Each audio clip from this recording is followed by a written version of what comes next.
Br Lawrence Kuhulman, and I'm at the Salam Islamic Center where I have been attending for about 6 years, and that's as long as I've been a Muslim. About 6 years ago, I converted to this religion. I had spent my life previous to this, a lot of my life as a Christian, an active Christian, in San Jose, just down the road a little bit.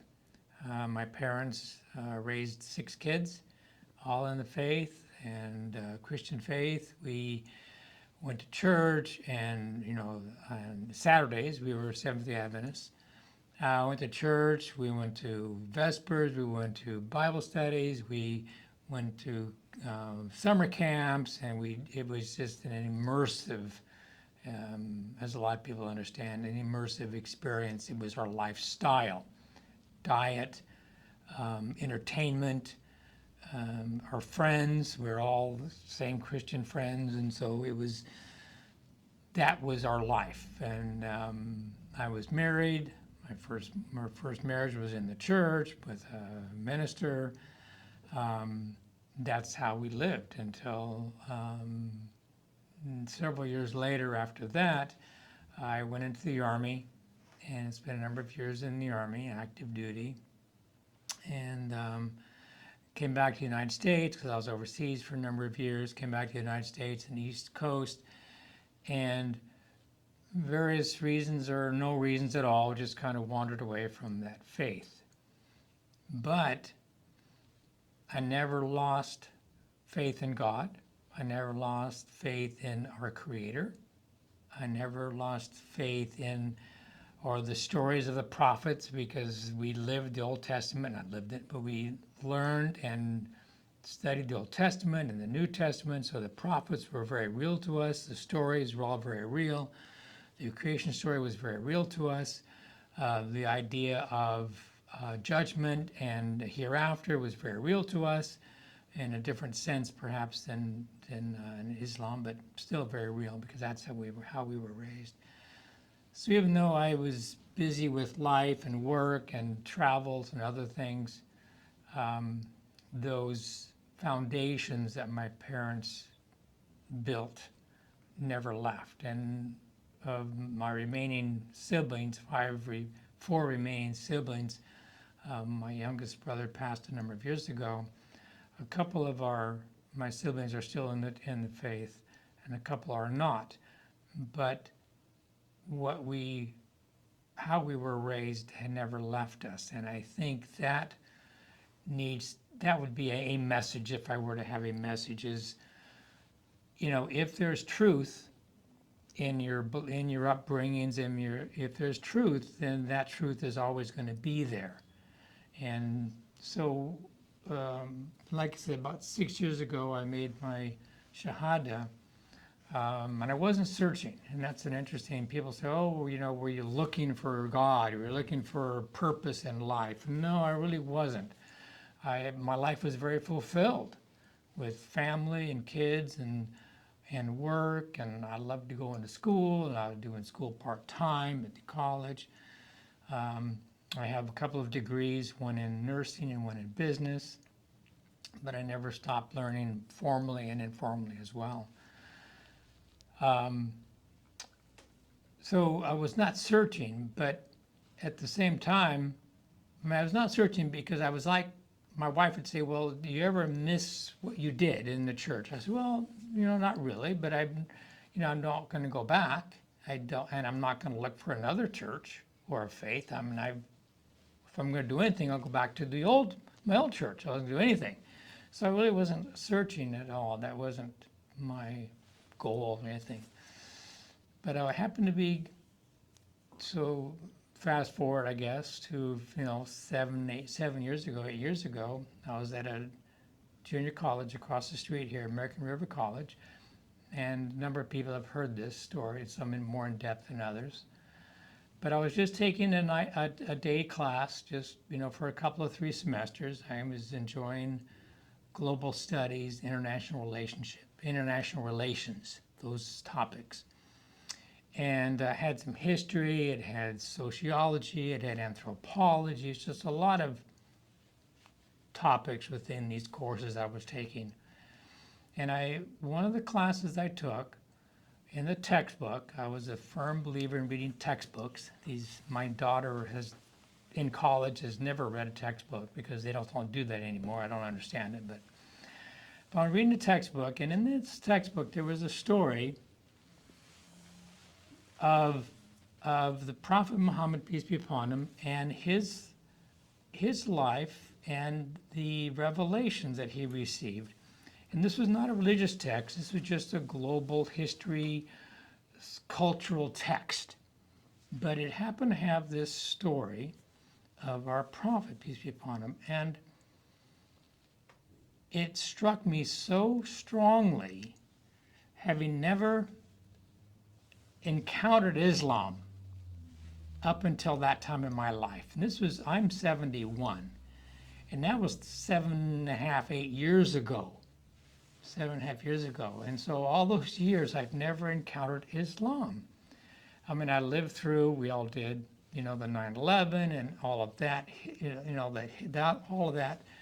But it's still, the idea of Islam as a religion never really came to my realization. So here was this textbook, and I'm not afraid of the truth, I don't think, or controversy. Those who know me, I'm not afraid of controversy either. But I was reading this story, and it was just like a page or half a page long in this textbook, and I thought, well, how could this have happened? This person in the Middle East, 7th century, according to Islam, Muslims received the revelation directly from God through the angel Gabriel, and from that, a worldwide religion grew, worldwide. And I thought, this is the greatest hoax of mankind, to be this long of a history and this broad of a history, encompassing all countries, all cultures, all languages, that is either the greatest hoax of mankind or it was the absolute truth. I'm a pretty simple guy. My wife will tell you that. It's black or white. I was raised in the church. Things were right or wrong. I did 24 years in the Army. It was either the Army's way or it was the wrong way. I mean, that's who I was. So it's like, okay, it's the truth or it's a hoax. And I thought it could not have been a hoax. It doesn't add up. All of the parts of this, as I started to look into the history and different things, and I picked up a biography of our Prophet, peace be upon him, and then I picked up a Quran and read the Quran and history of the Prophet. And as I read this, I determined this is just revelation or inspiration, if you will, that this had to be the truth. There was no alternative that made any sense. So then the question comes, well, what are you going to do with this information? And of course, we know from the Quran that if you have knowledge, you're to act on it, or you're just like a donkey carrying all these books on your back. You do something with this knowledge, so that we'll know, what do I do with this knowledge? Because if it's the truth, I can't ignore it. I have to internalize it, and I have to live this life. So that's what, then I embarked on a journey of study. And started to do reading and online, because at the time that's all I could figure out. I could do YouTube, wonderful YouTube. And I'm reading the Quran. I picked up a Quran, maybe at the bookstore, maybe at Goodwill. I don't care where. I don't recall where I got my first Quran. Maybe at the bookstore across the street here. So I'm doing the reading, and I just love the Quran. just love this language. It's an English translation of the meaning of. And I am now studying Arabic, and I'm really enjoying that.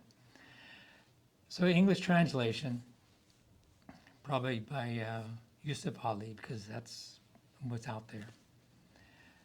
And I just love the Quran. I love its language. I love its prose. I love the way the stories were retold over and over again from different angles, different perspectives, different speeches. I just thought it was very clever, which is maybe not a very profound way to describe it, but it was remarkable, a remarkable reading going through the Quran.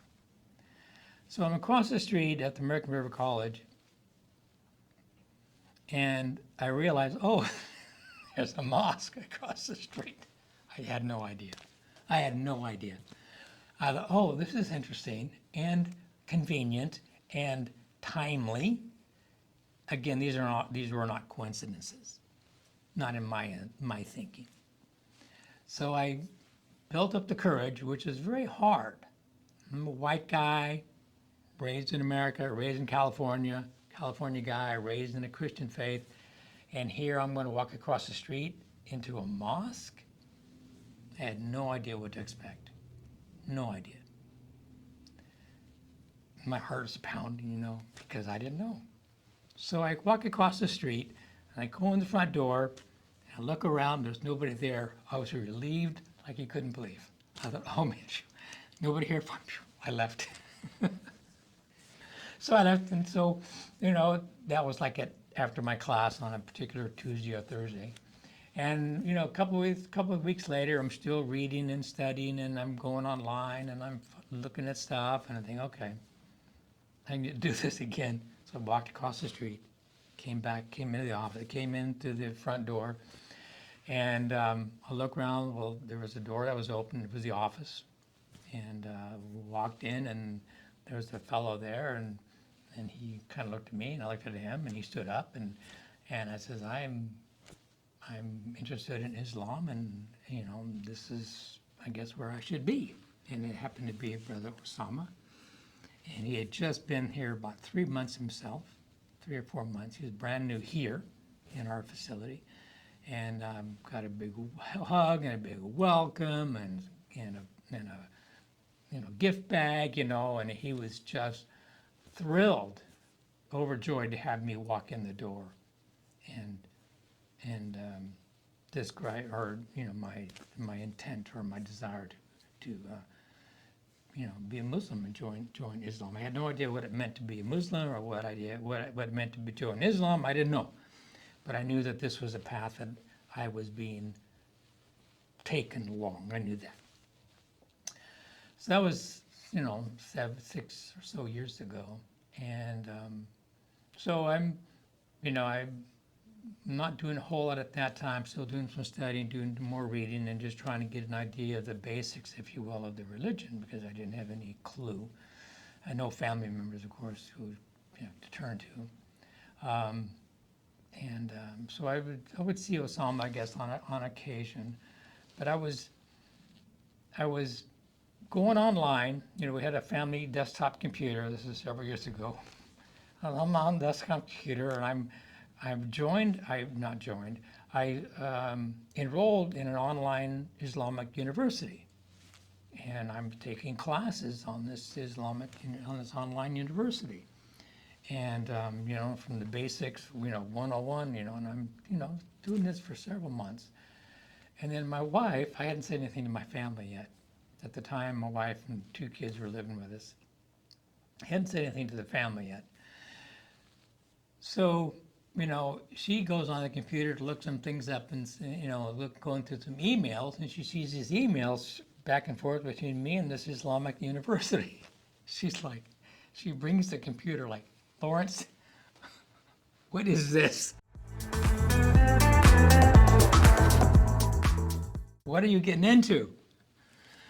She's not a religious person. She's a wonderful woman, and I just love her to death. But she's not a religious, never had that kind of upbringing, but she knew I had, of course, and she knew, those inclinations, if you will, those leanings. So what is this? With this evidence, I said, well, I'm looking at Islam. I said, and I gave her some of that story this is probably my new path is towards Islam, and she was not happy with the fact that I had hid this from her. She wasn't unhappy with me, finding Islam. She was like, this is fine. If this is what you want, you like this is good. Just, why is it a secret? I said, well, I just didn't know. If I said something too early and then I decided this isn't for me, then it just makes a big mess and I have to explain myself. I didn't want to do that. So I wanted to really be sure in my own heart before I said anything to my family. So, and we got past that. So, anyway, so that was 6 or 7 years ago, and I made my Shahada down at Masjid An-Nur down at 65th, down that way. And I happened to, my wife worked with somebody who was Muslim, and so she connected me up with this woman's son, who was Muslim, who attended at An-Nur. So I met him a couple of times, and we went there for prayer. And he told the imam, "Oh, here's Brother Lawrence, and he's ready for his Shahada." I had no idea. I really wasn't, but I couldn't say no at that point. So I made my Shahada there. Imam Yusuf was the imam, still, so did my Shahada there. Didn't do it here, which was my plan if I was going to do it, but I couldn't say no at the opportunity because I was there. So I made my Shahada, and I met with the imam a couple of times just to kind of help me with prayer and memorization, and just kind of went off just for a couple of brief little times with the imam there. And then I've been attending here ever since. And I've been a member of things all my life. I was a member of the church, and we on the rolls, the membership rolls, and I was a member of the Army and a unit, and I was on the unit rolls, and I was used to that process. So it was like, okay, how do I sign up? I need to be, is there a member? So I found it, yes, there's a membership here, and you can fill this in, and you get, so I wanted to be a member. To me, that was important. I don't join clubs. That doesn't work out for me, but I needed to be a part of the community, and so the membership led me there. So I became a member, and then, a couple of years later, it was suggested that I join the board, and so I ran for the board. That was a few years ago, and I'm on my third year now on the board, because this is that family to me. So here I am, and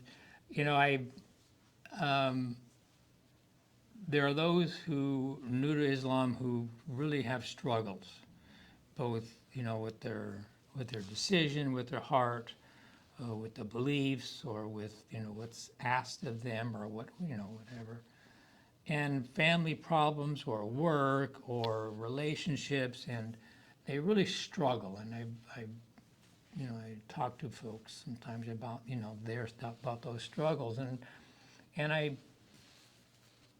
Allah brings us along as He will, and some go through hardships, and maybe those hardships never end.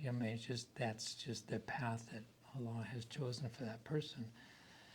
He didn't choose so far. He hasn't chosen that path for me. It was very easy for me. I was not working. I was retired. But even if I had been working, I don't see that would have been a problem at work. Take time off to pray, or that wouldn't have been a problem in my work environment. But I didn't have that opportunity for conflict. That never existed. And by the time of my conversion, my parents had both passed. So I didn't have the opportunity, if you will, of sharing this with them, but neither did I have to deal with anything from them. Now my parents, my mom very loving, and oh, Lawrence, I always thought I was her favorite, but we all probably did. I thought I was my mom's favorite. Dad was a disciplinarian.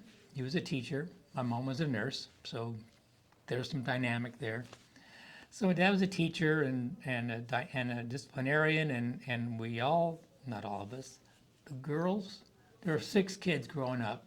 So the 4 youngest, we would feel Dad's punishment physically from time to time. My older sisters never, my oldest brother never, but the 4 youngest, we were the younger ones. Dad is a disciplinarian. And so I didn't have to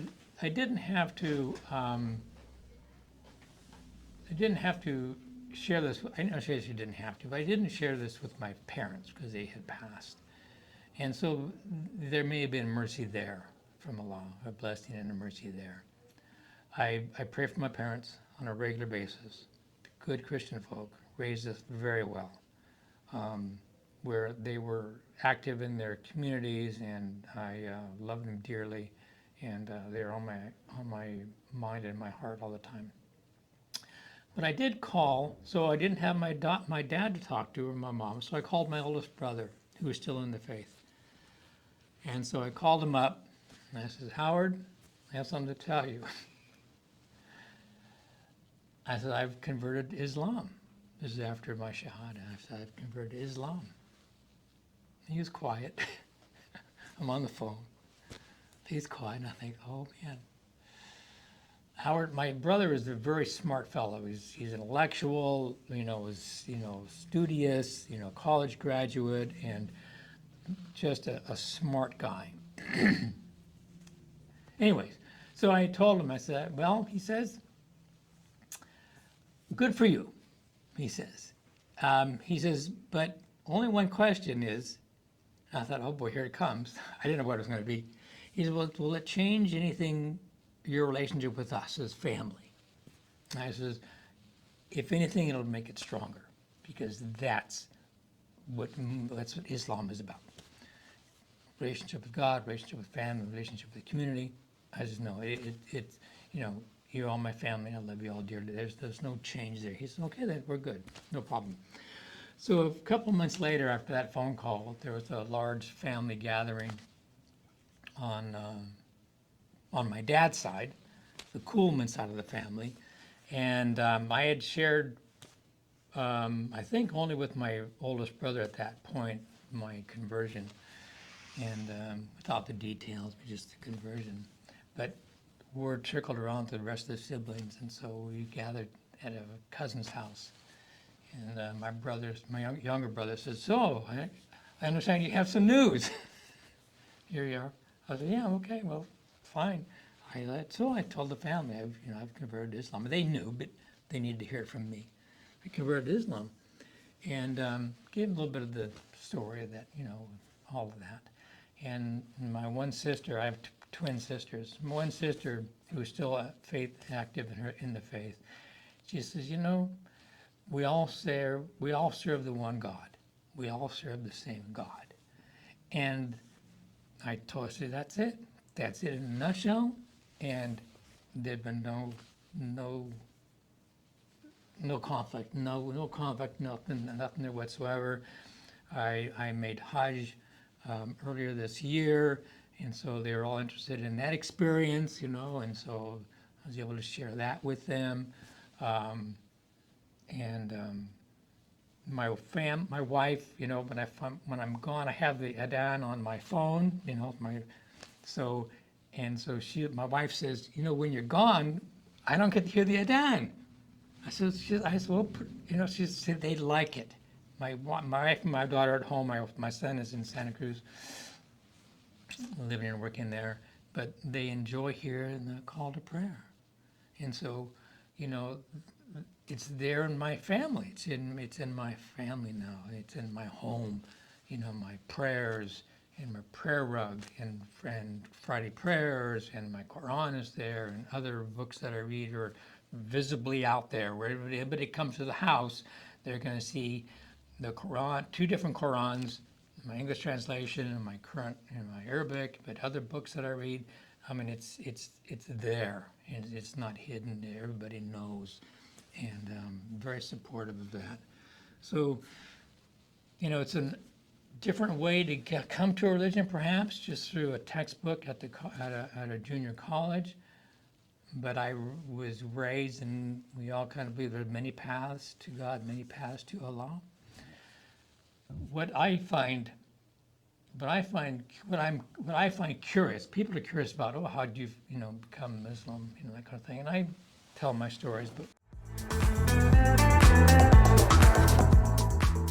thinking about young people or even professionals who have, raised in a Muslim family, and families, generation before them, and other countries and other cultures and languages and all the rest. But and I wonder about what it's like, or at what point does an individual then who is raised in a Muslim family say, this is now my journey, this is now my path that Allah is calling me to, and not because my parents did, or my grandparents, or through the generations, but Allah is speaking to me and to my heart, and that Lawrence or whoever, this is your path, and make it your own, and make it your own way, frankly, because we're in a different country, say, than generations or 2 or 3 generations ago, different country, different time. We are in America, and our, Salam is about, the American Muslim experience. What does that look like? Well, it looks like me, it looks like you, but it's different than